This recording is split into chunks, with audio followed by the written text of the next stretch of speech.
दृश्य आपण पाहतो आहोत। कोयना धरणाचे दरवाजे उघडण्यात आलेले आहेत। तर कोयना धरण क्षेत्रात संततधार पावसानंतर आता कोयना धरणाचे दरवाजे उघडण्यात आलेले आहेत। सध्या कोयना धरणाच्या 6 दरवाजांपैकी 2 दरवाजे 1.5 फुटाने उघडण्यात आलेले आहेत।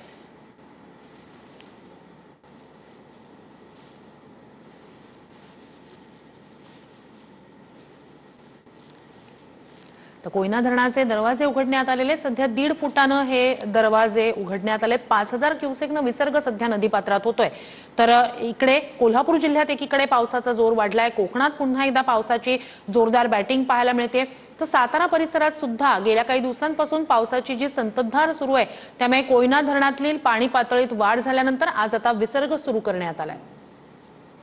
अधिक जाणून घेऊया आपले प्रतिनिधी दिनकर थोरात यांच्याकडून। दिनकर, अपडेट्स काय?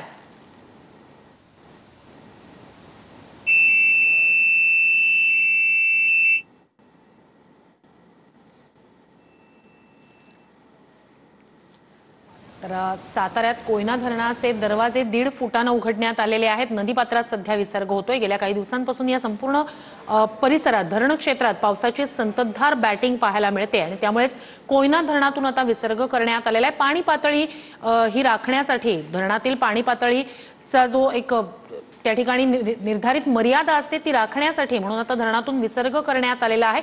सध्या 2 दरवाजांमधून या ठिकाणी पाणी सोडण्यात आलेलं आहे।